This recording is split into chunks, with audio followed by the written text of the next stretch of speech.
Welcome to the Women Changing the World podcast, a podcast on a mission to bring you some of the most amazing women I know who are doing incredible things to generally make the world a better place.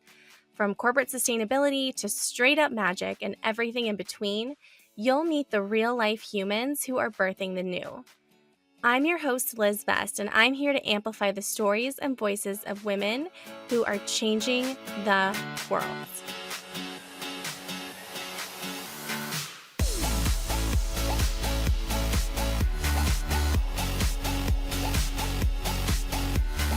Today on the podcast, I am sitting down with Amelia Travis, who is the spiritual business coach and modern mystic that has been helping me in my business since the very beginning. I still so distinctly remember like it was yesterday when it was January 2020. I had decided that if I was going to launch a coaching business, the very first thing that I needed to do to signal to the universe that I believed in the power of coaching was hire my own coach. And I came upon a post from Amelia on Instagram and booked an alignment call like from Bali. And honestly, the rest is history. I'm such a big fan of her. And I just know that you're going to love our conversation about everything from pleasure and why it's important to, how she pivoted her business in the pandemic and how she came to be where she is today as much as I did.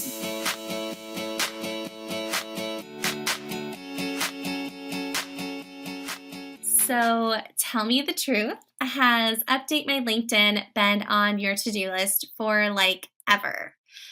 Have you been feeling like you want to have a better answer the next time someone says, "So tell me about yourself"? And have you been wanting to show up as more of a thought leader, but you have no idea how to go about it or how to hold yourself accountable? I talk to a lot of women who are ready to show up at the next level, but they're either not sure where to start or wanting some accountability and structure to actually prioritize this. Or maybe they're lacking confidence that they have something to say or missing a community of hype women to give them feedback and pump them up. Magnetic AF, the personal branding hypermind for women in impact, is a program designed to help you show up as the rock star that you already are. Through homework assignments and focused mastermind sessions, I'll walk you through my signature personal branding process. You'll walk out with everything from a personal mission statement to a version of your story that is ready for prime time, an updated LinkedIn profile, and a content calendar. Not to mention, you'll have a whole new community of badass women in the impact space ready to cheer you on. The magic is starting November 10th and spots are limited. So head over to elizabethbest.com/magneticaf to save yours today.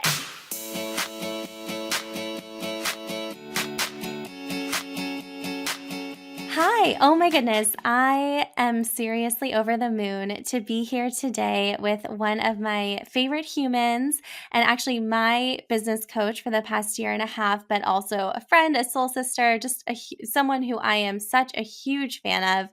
Amelia Travis. Amelia, I'm like just so thrilled that we get to sit down and talk today.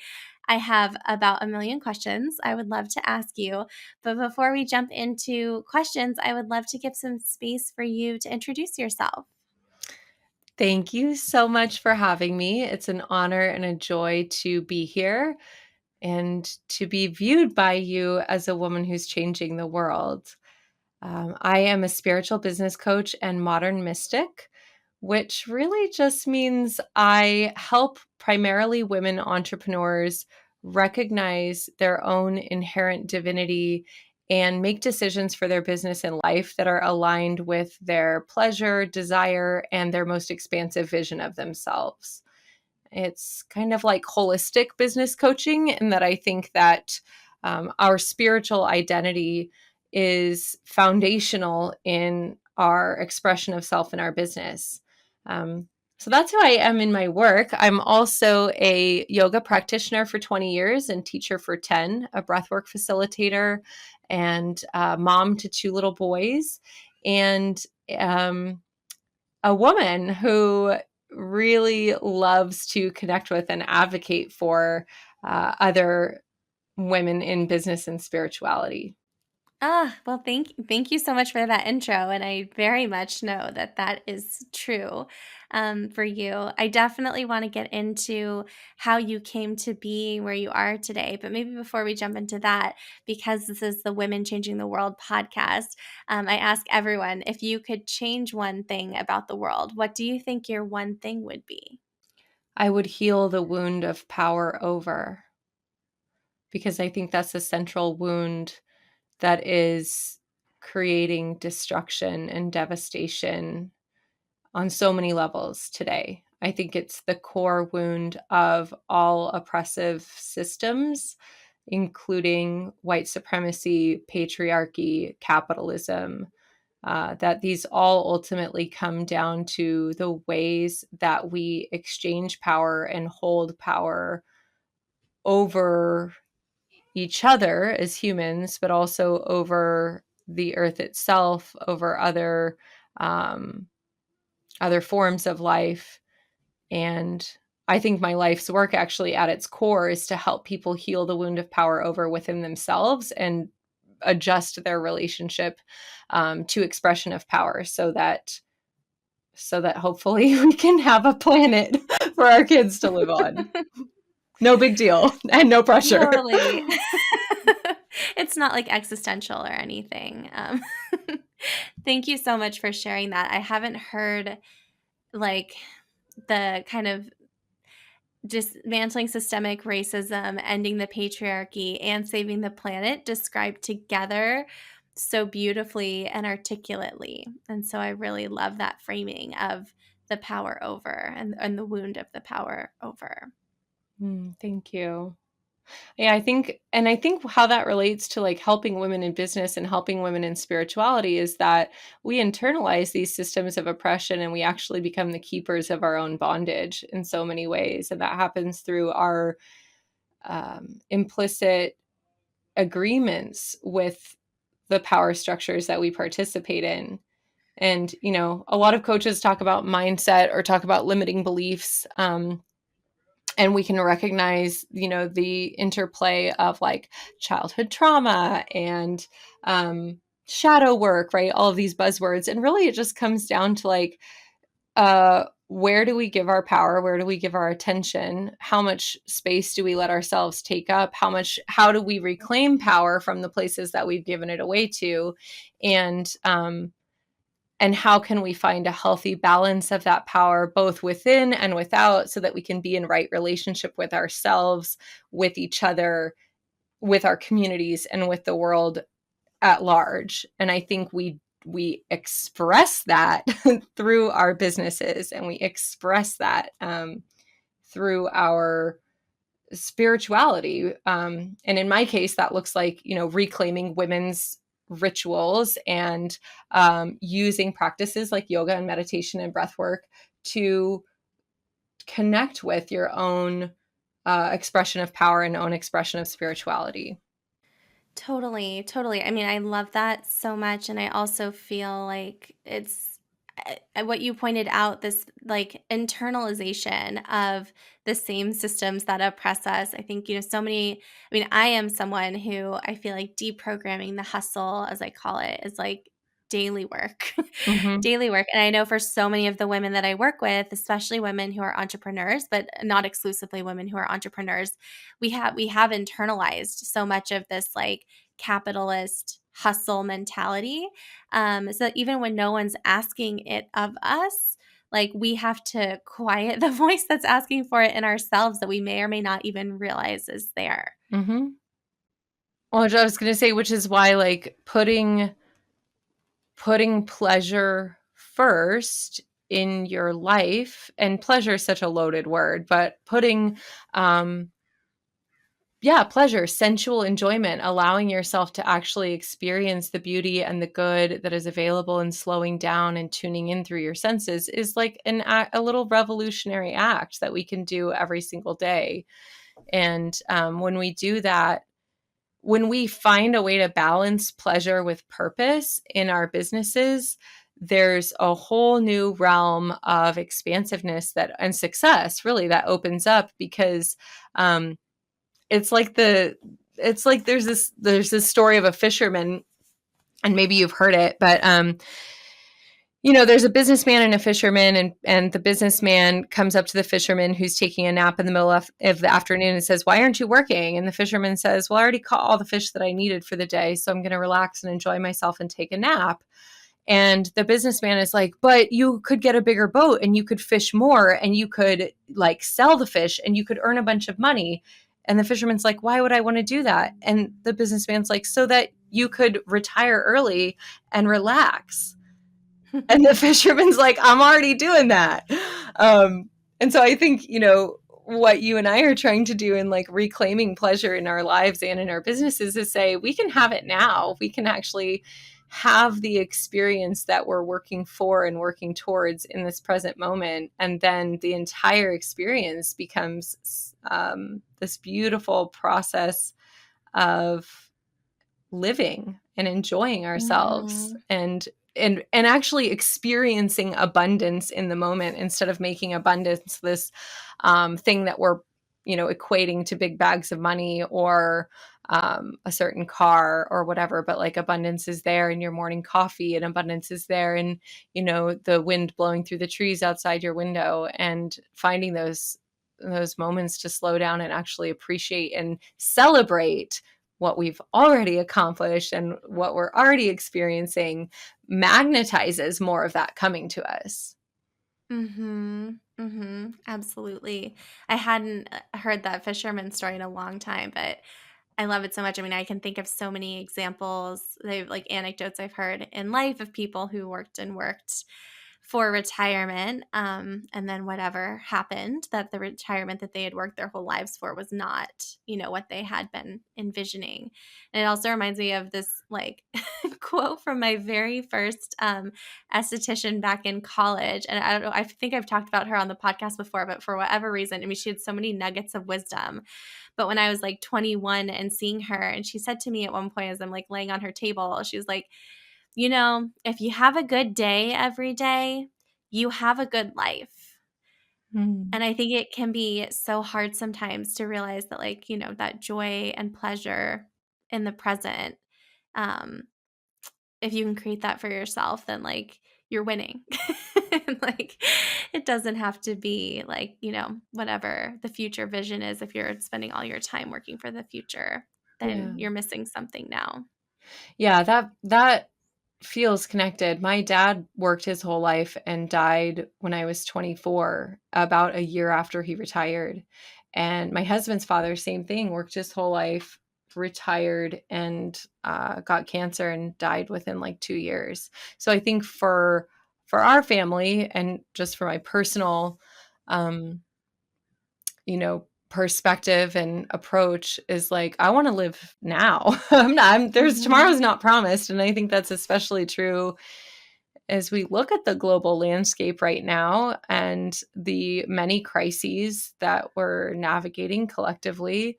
Um, and it becomes even more urgent and even more pressing to find the beauty and the pleasure and the joy and the appreciation and the human connection and all of these things in the moment, because the future feels really tenuous. Mhm. Absolutely.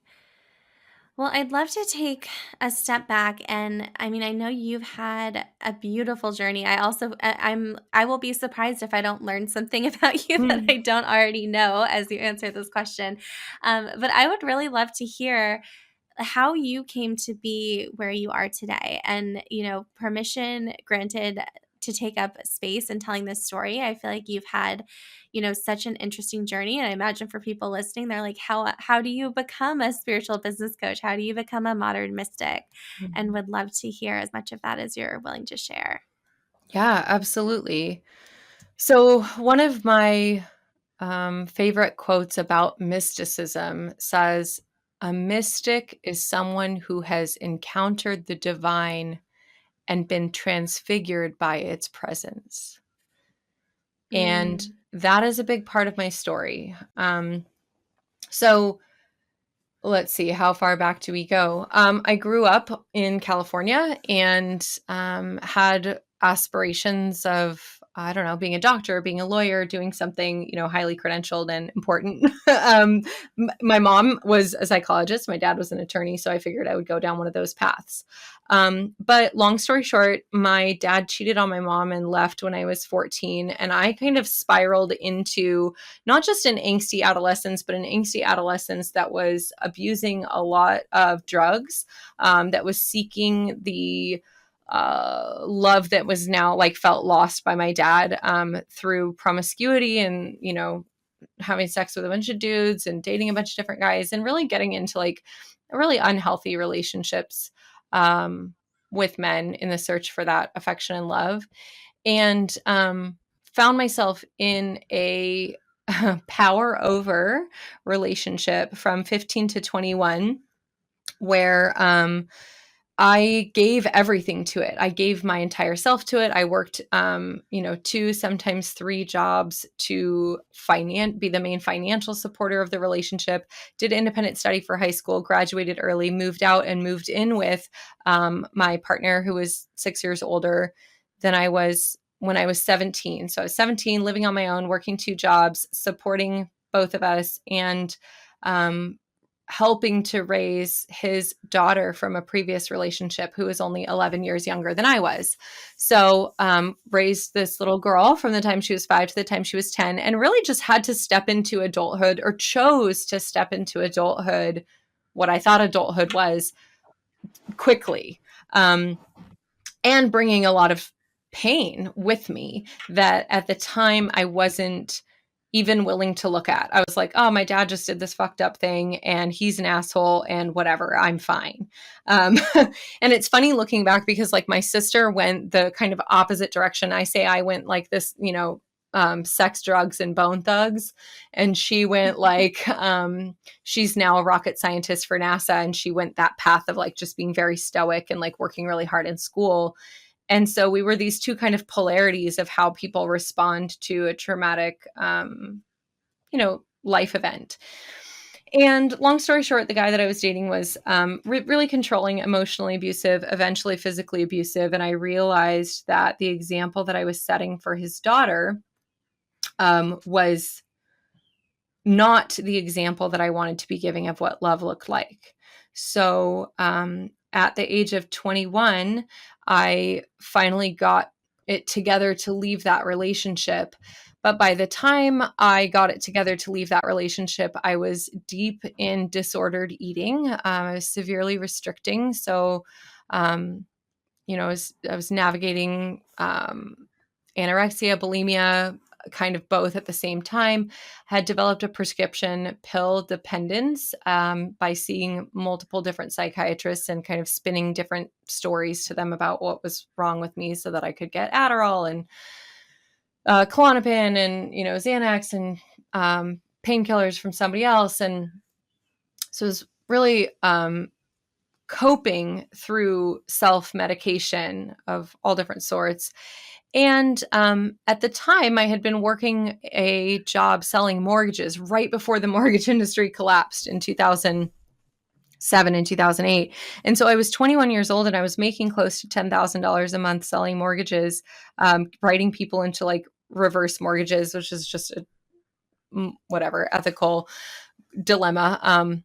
And I was used to making a lot of money. So when I left this guy, I was abusing drugs, starving myself, and went from making $10,000 a month to making no money and started putting everything on my credit cards. So I left this abusive relationship. I drove cross country by myself to try to get as far away from him as possible. I drove from California to North Carolina. And when I got to North Carolina, there's another ocean. You can't go anymore.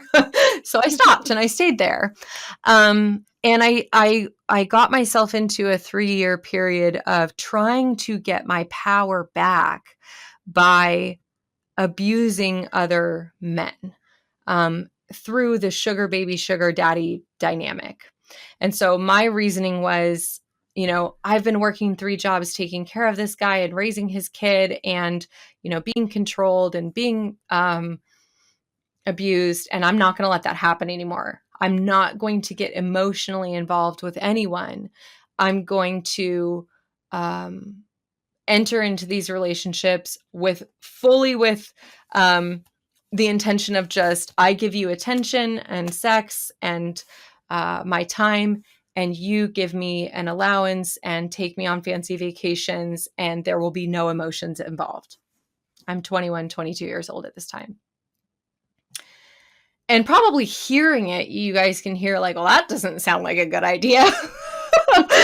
At the time, it seemed like a good way to get my power back. Totally. No, I mean, I can like I feel like I so resonate with the idea of like doing just like very destructive things and thinking that you can use casual sex as a way of getting your power back. And also I'm listening like and like, things I wish I could tell my 22-year-old self is like, girl, it doesn't work like that really. Yeah, and I mean, it's complex because as I look back on this, and I've looked at this in therapy and in medicine work, and like there is a part of it that was right on. You know what I mean? There was a part of it that was like, go out there and enjoy sex, go out there and leverage these things that we've commodified, your youth and your beauty and your charm, use them to get what you want. And like, I don't want to, retrospectively shame myself, because I actually think that that period of time, that couple of years was so, I know that it was absolutely essential to my overall healing because of what I learned about, the power dynamics and about myself, and about what love is not, you know what I mean? About the ways to Mhm. not seek love. So anyway, did the sugar baby, sugar daddy thing, dated a bunch of different guys, found out that there's a lot of con artists in the whole sugar daddy shebang, and got myself Wait, involved. really? Oh my God. Yeah. Got myself involved with some really criminal folks. One who ended up later going to prison for securities fraud. One who turns out, called himself a rapper, turns out had done 10 years in prison for murder and was really actually involved in organized crime. Um, and so it goes back to this like power exchange, right? Like they were operating out of some toxic masculinity conditioning about like what they needed to be as men, ballers, have money, get hot young women. And I was operating out of the conditioning that I wanted to be that hot young woman who was wearing Christian Dior shoes and carrying a Gucci bag and flying on private planes, and that those things gave us worth and value. Right. So Mhm. it didn't work out, you guys. It didn't work out. The drug dependence that was there continued to intensify. The house of cards that were so many of these guys, uh, presentations started to crumble. But during that period of my life, I also, I hit like a rock bottom, right? I had $100,000 in credit card debt. I was basically exchanging sex for money at that point, though it was never quid pro quo. Like I would, get an allowance in exchange for time and companionship. So like call it whatever you want to call it. Um, I got a job as a flight attendant, but was really drinking super heavily, which is a cultural thing within being a flight attendant.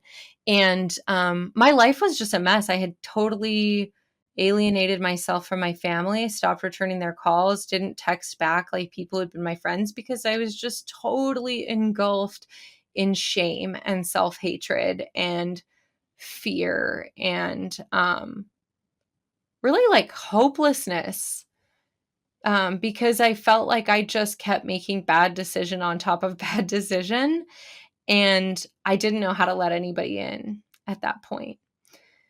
And the beautiful thing about rock bottom, which is, by the way, never a singular place, but always this subterranean maze of caverns where, like, you think you can't go any lower, and then, whoops, you find another hole and you manage to crawl down in. Um, but the thing about that place is it is a really good place for spiritual awakening. It's a really good place um, to say, help. I can't do this myself. And that's what happened with my kind of first, I would say, spiritual awakening. I was raised atheist agnostic, but during this period of the sugar baby years, when things got really bad and I had creditors calling me all day, every day, and I was just totally depleted from the power exchanges I was having with these men and disconnected from my family. I was asked by one of these men that I was dating, why don't you believe in God? Because he was a Southern Christian, right? And that's a whole different can of worms. But he asked me, why don't you believe in God? And I said, if God is real, then why do I feel so empty inside? And he said, well, a vessel by definition, if it's empty, it means it can be filled. If a glass is empty, it means there's something that could fill it. So if you feel empty, maybe you could be filled. And it's not like in that moment the heavens opened or anything, but I did have this epiphany of like, oh, maybe I'm missing something. Maybe I'm missing the spiritual connection. So I started to open myself to it. And at the time, it was opening myself to mainly Christianity because that's what I was being influenced towards by this dude. But it was the foundation of something. As I started to weave my own spiritual relationship, my own relationship with the divine, as I started to pray, really, miracles started to happen. And it was small things at first, but then later big things. And I started to rely on the power of my hotline, right? This connection that I had to the divine. And so flash forward, and I come to 2009, the realization that the sugar daddy thing isn't going to work. One of the main guys that I was dating, who was not a criminal or con artist, who was giving me a $15,000 a month allowance, dumped me by email. Thank you very Oh, much to that guy. Dumped me by email. And I, at the same time, had received news that my dad had 6 months to live. And so I was on the East Coast and I was like, I got to go back to California. I had an apartment in Ohio at the time, an apartment in Charlotte, was dating a guy that had houses in New York and Florida. And I was kind of jet setting all over the place with my flight attendant job. And I was just like, this is not working. I'm going back to California. I don't have a plan. And then that guy dumped me by email. So my allowance was effectively cut off. And so I came back to California and sat on the beach, 10 miles away from where I live now on the Central Coast, sat on the beach in Cayucas, California, and just like resurrendered my life. And I was like, okay, God, I suck at this. I suck at making decisions. Like, I don't want to date anymore. I want to be single for like the next 5 years. I want to surf. I want to paint. I want to write. I just want to become the woman that I'm supposed to be. And the universe responded. Like, God, those prayers, your prayers have power. Your words have power. Your intention has power. And things started to weave in a different way. And a few nights later, met this dude who was supposed to be a random hookup. By the way, I know I just said I swore off men, but I got on OkCupid and was looking for like just a rebound, kind of not doing the sugar baby thing anymore. I'm just going to like meet a cute guy and have a vacation romance. And on September 9th, 2009, 9909 at 9 p.m., met this handsome stranger in a bar. And for the first time in my life, heard an audible voice, like out loud, of side of me, sounded just like my voice, and all it said was, "This is the man you're going to marry." And I was like, you have got to be fucking kidding me. Not right now, universe. So I have full body chills. You've told me that before, and I still have full body it was chills. good, man. So I was like, I'm going to challenge this, because this whole God thing, like, I still was a skeptic, right? And I was like, hey, you want to play a game? And this guy that we're on our first date, we've known each other for 1 hour, is like, sure, let's play a game. And I was like, I'm going to tell you all the worst stuff about me. And if you still want to hang out when I'm done, then we can. And he's like, okay, that's a weird game, but okay. And so I just lay it on him. I'm like, I've been dating older, wealthy men for their money for the last 3 years. I have a serious drug dependency problem. I got arrested for shoplifting when I was a teenager. My dad cheated on my mom and left. I tell a lot of lies. It's habitual. Like, it just started just like go. I mean, I probably went on for 10 minutes. I don't remember all the things that I said. But as I was doing this, I watched this guy's face just becoming more and more amused. And I was like, this is not a normal reaction. And so I finally run out of breath, and he's like, is that all? And I'm like, well, there's probably more, but that's all I can think of right now. And he's like, okay, you want to go shoot some pool? And I was like, okay. And so this is one of those pivotal moments in life where like I fully revealed myself to someone. I started practicing what would later become this life adage of just show up and tell the truth, and magic unfolded. We had a great date. The next morning, he took me surfing. Then he invited me to go on a vacation with his family, which, yes, it seems very quick looking back on it now. Long story short, 10 years later, we're married. We've got 2 kids. We have a beautiful life together. And it was because a lot of it was because of like his radical acceptance, but his radical acceptance was of me showing up and telling the truth and revealing my whole self without bringing the guilt and shame and all that shit to the table. So my faith deepened, right? From that experience of like praying on the Mhm. beach, hearing this voice, meeting this person, and then life starting to unfold in this really beautiful way. That was in 2009. And over the next few years, that prayer of let me surf, let me paint, let me write started to unfold. I went and did my yoga certification. I started managing an art gallery. I just started doing the things that I wanted to do with my life, started pursuing pleasure, if you will, started following the things that lit me up instead of trying to put on this costume of what I thought society told me I needed to be. And and it just kept getting better and better. I founded a company in 2013 called Stoked Yogi, which was yoga on stand-up paddle boards, and we did workshops and teacher trainings and retreats. And over 2013 to present day, built and scaled a multi six-figure business, empowering women to know that their dreams exist for a reason and helping them bring those to life through yoga, surfing, paddling, and these adventure experiences. And as I grew that company and as I met more and more women who are like, wow, how is your life so fucking amazing? You live on a sailboat, you have this beautiful husband, you do the things that you love and people pay you to do them. And I was like, um, I ask I asked for this life. I prayed for it. And then I showed up and told the truth and watched as miracles happened. And, and they started then asking, can you help me do the same thing? And so coaching, actually, I fell into it because people started asking me, how do I grow a multi six-figure business just doing the things that I love? And I started coaching women to do that in 2016. By 2018, realized that really I needed to put some structure around my coaching and make that a separate avenue of business. And so I self-branded as Amelia Travis and started coaching spirit-led or spiritual women entrepreneurs who recognize that it's not just about the strategy, right? It's about your heart.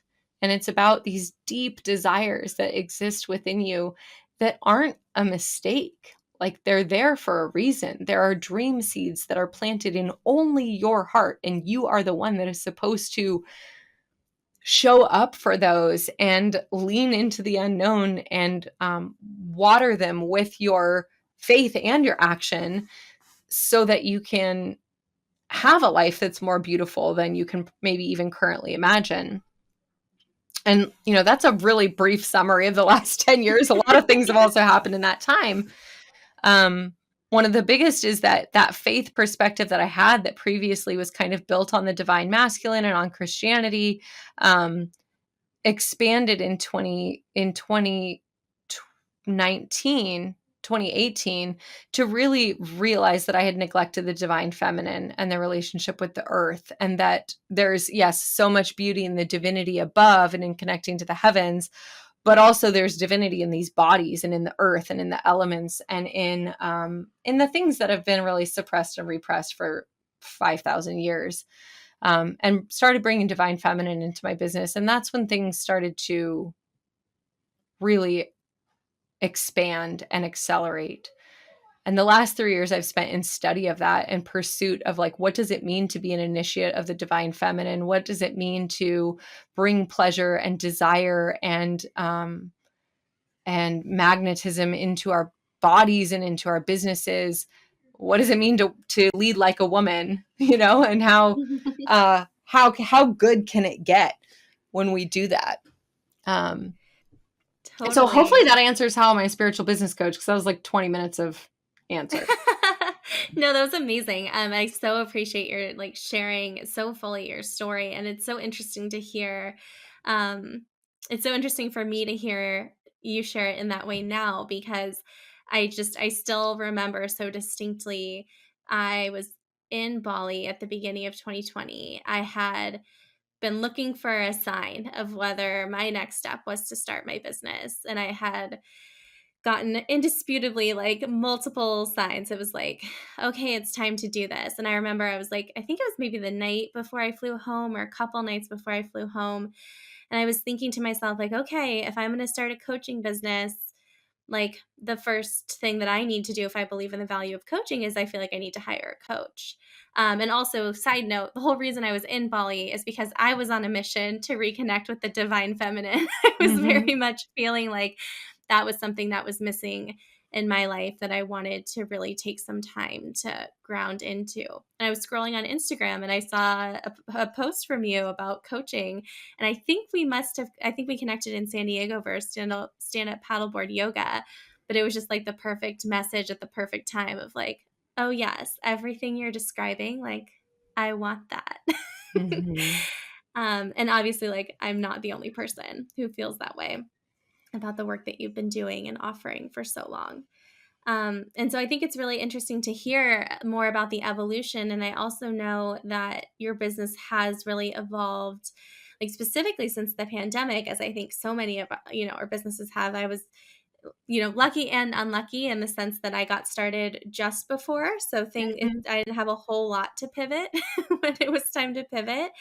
But I know your business has really transformed, so I'm curious if you can talk a little bit about what that's looked like.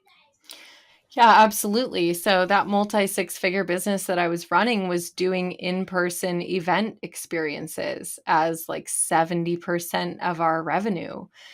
So doing teacher trainings and retreats in person with groups of 12 to 30 women sharing lodging. Well, all of a sudden here comes COVID, and that is not going to work anymore. Thankfully, I did already have coaching as one revenue stream in my business. And I had experience with online facilitation of yoga, a little bit with breath work. And so right away, and actually, I had just started working in psychedelic integration and weaving psychedelics into some of the uh, offerings, the retreat offerings, just prior to COVID, too, and had been deep in my own medicine work for about a year. So there's an intersection here of like, um, yeah, the pandemic arrived and I realized everything has to go online. And also, people's needs are going to be very different in this moment than maybe they were previously. And for me, that shift was like, how can I support people's spirits right now? How can I create, how can I create spaces for people to connect when we are isolated from each other for our own safety? So I started doing listening circles, which are basically just like a group space for women to come and to be seen and heard in a space that's not social media, to share what's going on in our hearts and minds without being responded to, a space to just be heard, right? Which is what so many of us probably tell our partners that we want. We're like, I just want you to listen to me. I don't want you to fix it. So I created that space. I started facilitating breathwork and yoga online via Zoom, and really just doubled down on the fact that our self-care through pleasure is absolutely essential piece of women's overall wellness. Um, so yeah, I shifted to doing pretty much everything online, and then I got pregnant again in June of 2020, and that changed things yet again, because as a woman with one 4-year-old and another baby on the way and a global pandemic and working from home, um, I needed to make plans and adjustments for like not working for a period of time.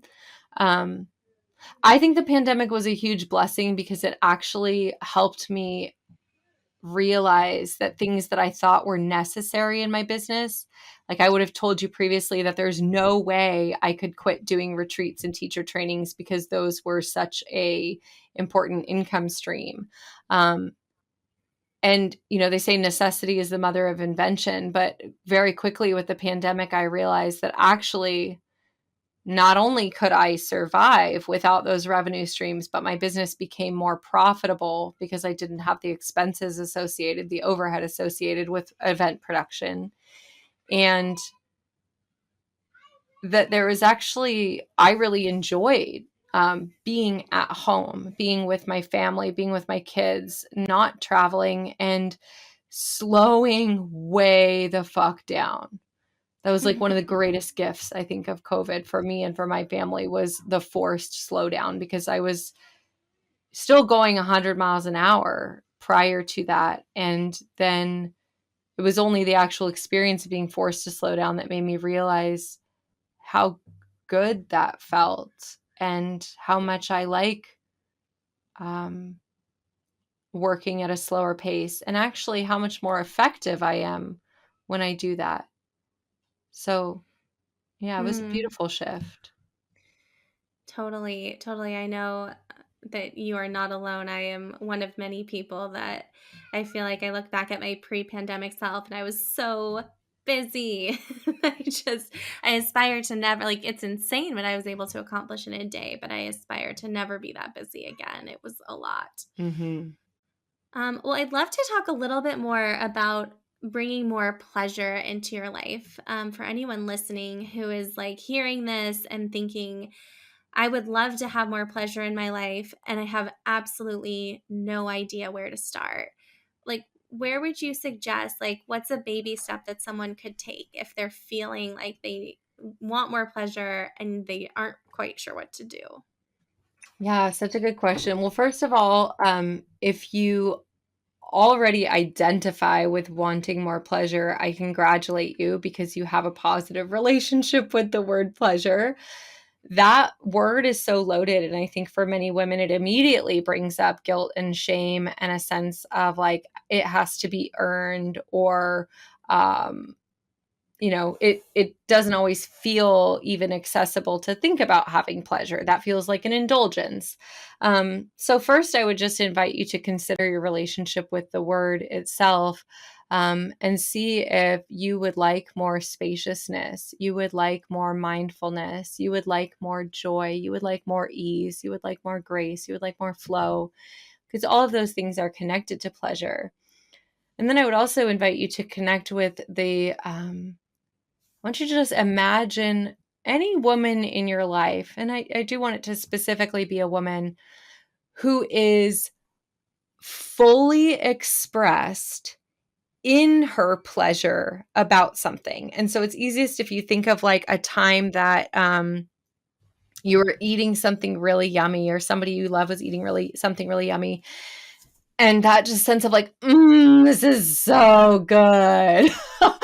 Right? And like bringing that feeling, what if life could feel like that feeling? And we know that sense of like a time when like it's a Friday afternoon, the whole weekend is stretching ahead of you, you're on the beach, it's the most spectacular sunset, you've had, just the right amount of champagne or a weed gummy or kombucha or like whatever your thing is, and you're in relational pleasure of like you're with somebody that you love, and just that feeling of life is so good.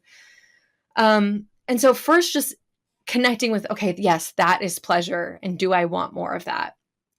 And then if you're like, hell yeah, I want more of that, duh, um to know that pleasure is about first attuning to appreciation. So it can be as simple as coming fully into the present moment and um, asking yourself, what could I do to feel 1% more comfortable or 1% more appreciative in this moment?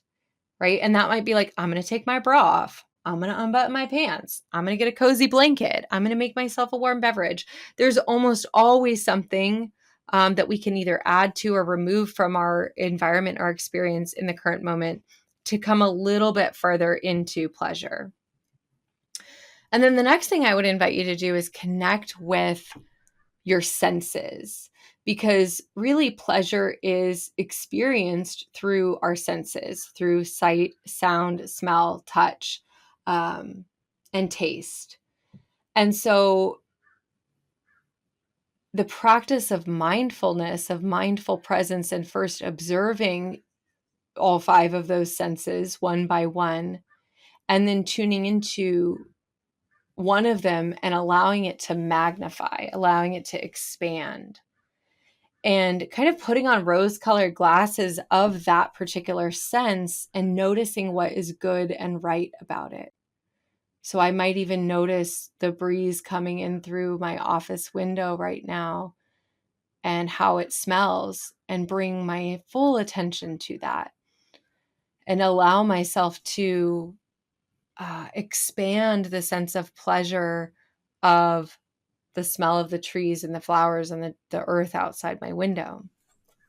And that simple practice of sensory awareness, checking in, once a day, even attuning to the senses, and then asking, how can I make myself 1% more comfortable?